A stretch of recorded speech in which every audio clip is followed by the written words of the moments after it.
യുദ്ധഭൂമിയിൽ ഇസ്രയേൽ സൈന്യത്തെ വിറപ്പിച്ചുകൊണ്ട് ഹിസ്ബുള്ള തങ്ങളുടെ പോരാട്ടമുറകളിൽ വിപ്ലവകരമായ മാറ്റം വരുത്തിയിരിക്കുകയാണ്.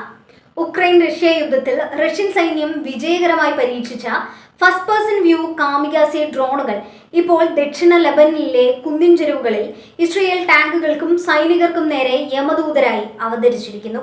ഇലക്ട്രോണിക് ജാമിംഗ് സംവിധാനങ്ങളെ പോലും നിഷ്പ്രഭമാക്കുന്ന ഒപ്റ്റിക്കൽ ഫൈബർ സാങ്കേതികവിദ്യ ഉപയോഗിച്ചുള്ള ഈ ഡ്രോണുകൾ യുദ്ധത്തിന്റെ ഗതി തന്നെ മാറ്റിമറിക്കുകയാണ്.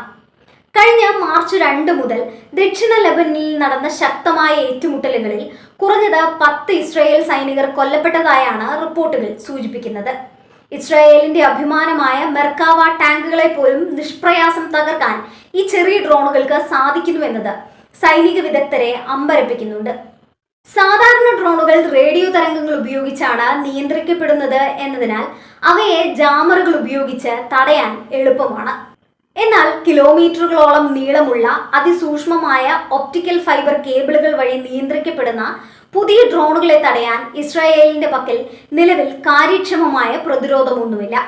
റഷ്യ ഇറാന് നൽകി വരുന്ന സൈനിക സഹായത്തിന്റെ ഭാഗമായാണ് ഈ സാങ്കേതിക വിദ്യ ഹിസ്ബുള്ളയുടെ കൈകളിൽ എത്തിയതെന്ന് അന്താരാഷ്ട്ര രഹസ്യാന്വേഷണ ഏജൻസികൾ വിലയിരുത്തുന്നു. ഉക്രൈൻ യുദ്ധഭൂമിയിൽ നിന്നും റഷ്യ ആർജിച്ചെടുത്ത പാഠങ്ങളാണ് ഇപ്പോൾ ഇസ്രായേലിനെതിരെ പ്രയോഗിക്കപ്പെടുന്നത്.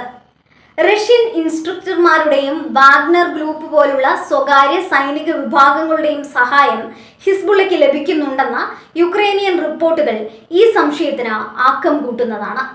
കുറഞ്ഞ ചെലവിൽ നിർമ്മിക്കാവുന്ന ഇത്തരം ഡ്രോണുകൾ കോടികൾ വിലമതിക്കുന്ന അത്യാധുനിക ടാങ്കുകളെയും കവചിത വാഹനങ്ങളെയും തകർക്കുന്നു എന്നത് ആധുനിക യുദ്ധതന്ത്രങ്ങളിലെ വലിയൊരു മാറ്റമാണ്.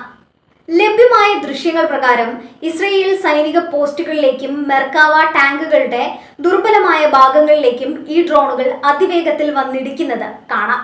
ലേസർ നിയന്ത്രിത മിസൈലുകളെക്കാൾ കൃത്യതയോടെയും എന്നാൽ വളരെ കുറഞ്ഞ ചിലവിലും ലക്ഷ്യം കാണാൻ ഇവയ്ക്ക് കഴിയുന്നു. തങ്ങളുടെ അതിർത്തിക്കുള്ളിലേക്ക് അതിക്രമിച്ചു കയറുന്ന ഇസ്രയേൽ സൈന്യത്തെ പ്രതിരോധിക്കാൻ ഹിസ്ബുള്ള സ്വീകരിക്കുന്ന ഈ റഷ്യൻ മോഡൽ തന്ത്രം ഇസ്രയേൽ പ്രതിരോധ സേനയ്ക്ക് വലിയ തലവേദനയാണ് സൃഷ്ടിക്കുന്നത്. റഷ്യയും ഇറാനും തമ്മിലുള്ള സൈനിക സഹകരണം വെറും ഒരു നയതന്ത്ര ബന്ധത്തിനപ്പുറം യുദ്ധകളത്തിലെ നേരിട്ടുള്ള ഇടപെടലായി മാറിക്കഴിഞ്ഞു എന്നതിന്റെ തെളിവ് കൂടിയാണിത്. റഷ്യ നൽകുന്ന സാങ്കേതിക വിദ്യയും ഇറാന്റെ ആയുധ നിർമ്മാണ ശേഷിയും ഹിസ്ബുള്ളയുടെ പോരാട്ട വീര്യവും ഒത്തുചേരുമ്പോൾ പശ്ചിമേഷ്യയിൽ ഇസ്രായേൽ നേരിടുന്നത് സമാനതകളില്ലാത്ത വെല്ലുവിളിയാണ്. വരും ദിവസങ്ങളിൽ ഈ ഡ്രോൺ യുദ്ധം കൂടുതൽ തീവ്രമാകാനാണ് സാധ്യത.